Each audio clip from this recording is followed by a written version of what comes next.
Duly Noted, a health and care podcast, is the official podcast series of Duly Health and Care. Each podcast features physicians or team members discussing groundbreaking topics and innovations that help listeners reimagine and better understand an extraordinary health and care experience. Hearing aids. There's a lot to know before you decide which one is best for you. So Dr. Christina Andreasen, audiologist at Duly Health and Care, will tell us the difference between over-the-counter versions versus traditional hearing aids and how to choose which type fits your needs. Welcome to Duly Noted, a health and care podcast from Duly Health and Care. I'm Maggie McKay. So great to have you here today, Dr. Andreasen. Thank you for making the time. Absolutely. Thanks for having me. I'm so interested in learning more about hearing aids because more and more I notice people wearing them, and maybe it's just my age or because my husband needs one and doesn't want to get it. So I am very interested in hearing how far they've come over the years. So in the past, the most commonly prescribed solution was prescription hearing aids. But in October 2022, the FDA announced a new category for hearing devices, over-the-counter hearing aids. So can you tell us a little bit about what over-the-counter hearing aids are?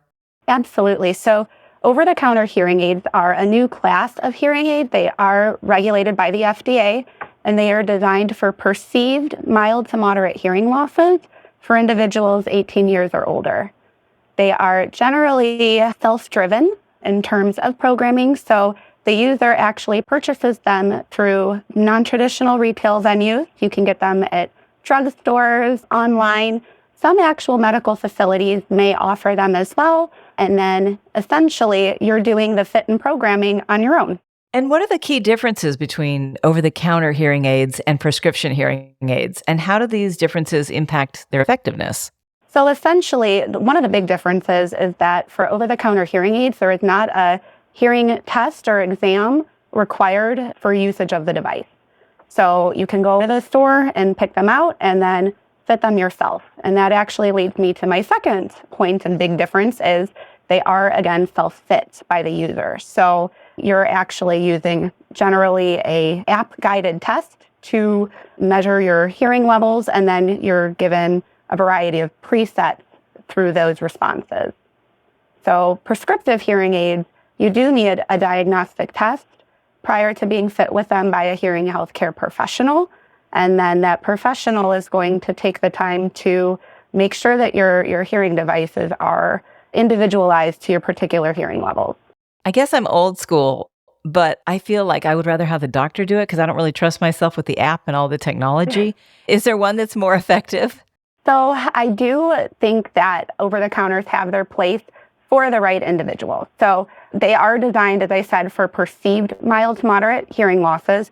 Obviously, perceived kind of leads a cast a wide net, so to speak. But for somebody that does have a very mild hearing loss, an over-the-counter device may be just fine. Now, prescription hearing aids obviously are going to be far more individualized for your specific needs, but you also have the support of a hearing healthcare provider, which is, in my opinion, pretty significant in terms of getting maximum benefit out of your devices.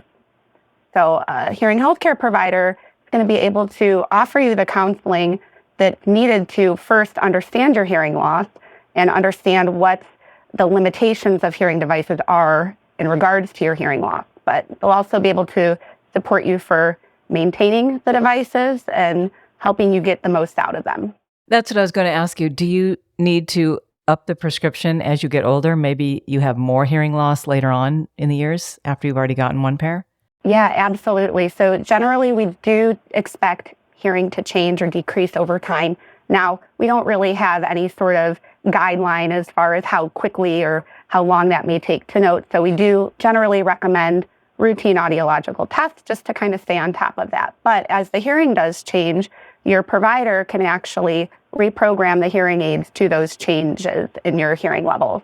So just because, say, you get a set of hearing aids and 2 years later your hearing changes, that doesn't mean you need to get a brand new set. You can reprogram based on that. Are over-the-counter hearing aids capable of addressing a wide range of hearing loss levels and types, or are they limited in their capabilities compared to prescription hearing aids? So they're definitely more limited in terms of the types and levels that we can expect. So again, FDA makes it clear that they are for perceived mild to moderate losses. So there's more severe to profound hearing losses, which absolutely require professional care. So as with perceived, if you don't have a diagnostic hearing test, you don't know where your hearing stands. So best case scenario, if you assume that you have a mild loss, and you truly do, then it probably will give you a fair amount of benefit depending on the situation. But if you have a more severe loss and you really don't have it diagnosed, you don't know that it's technically severe, you may actually find that the over-the-counter device really doesn't help you that much. So if it's used as intended, it can help sometimes, but I think it's always going to start with a diagnostic test to see where you're at. Right. And finances might be an issue for some people. So while over-the-counter hearing aids have some cost-saving benefits, are there potential risks and complications associated with over-the-counter hearing aids without professional guidance like we've been talking about? Definitely. I would say there's always the potential that you may miss a medical issue. For example, fluid behind the ears, an accumulation of wax. There can be more significant issues causing hearing changes, such as growth on the hearing nerve. And those are things that without seeing a professional, you may not know exist. And things like wax and fluid are pretty straightforward and usually manageable with the trip to your ENT doctor. And so obviously we want to make sure those ears are nice and healthy. But if you don't have a hearing test and you do have, again, a more significant loss, you're under-amplifying yourself. So you're really not going to get the most benefit that you could be getting from a hearing device.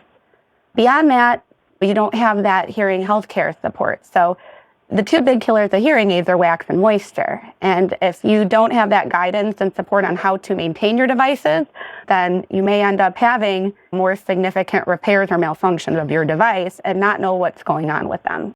Right.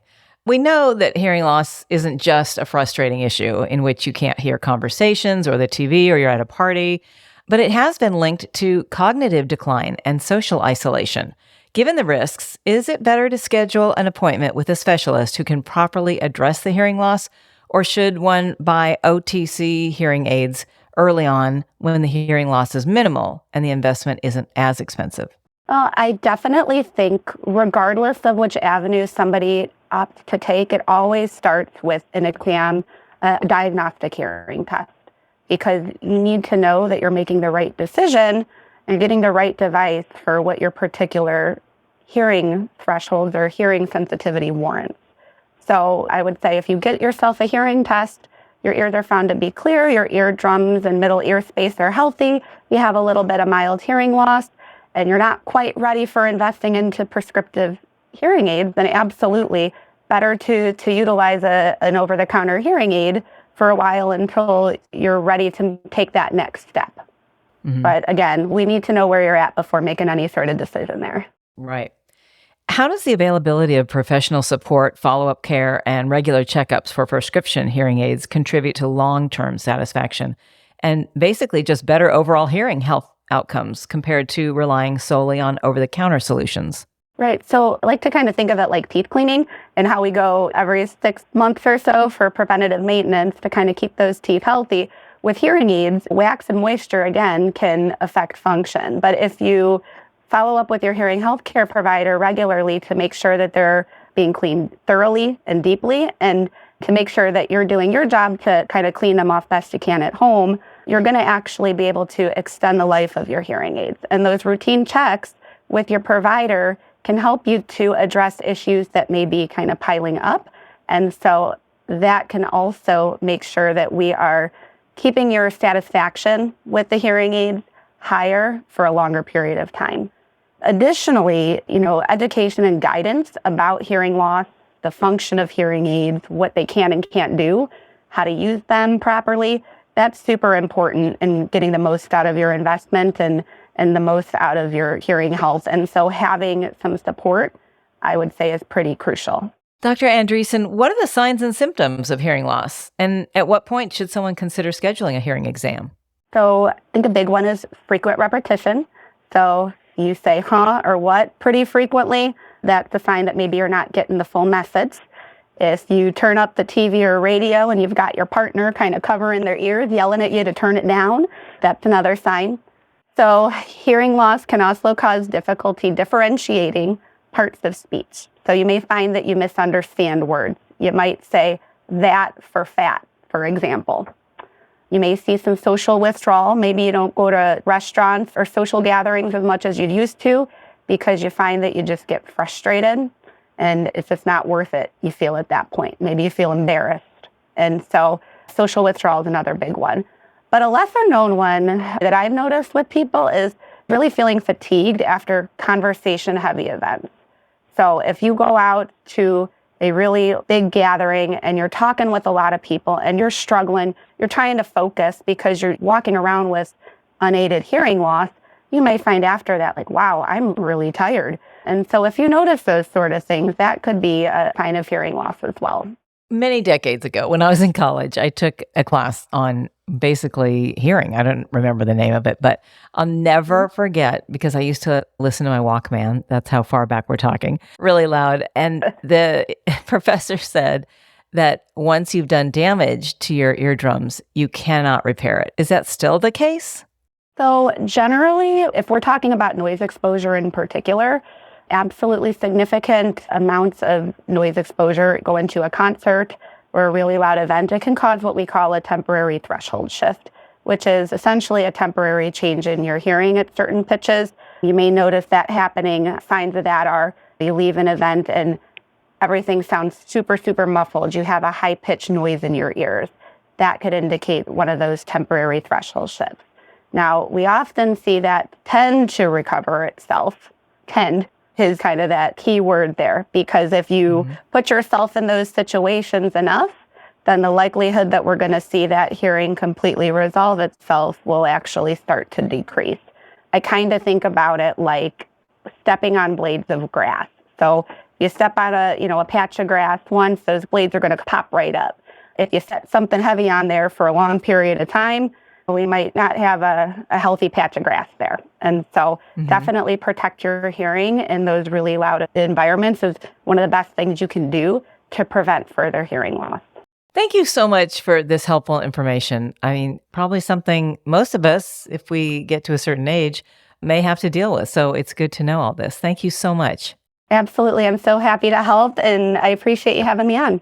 Again, that's Dr. Christina Andreasen. To find out more, visit dooleyhealthandcare.com. If you found this podcast helpful, please share it on your social channels and check out our entire library for topics of interest to you. I'm Maggie McKay. This is Duly Noted, a health and care podcast from Dooley Health and Care. Thank you for listening.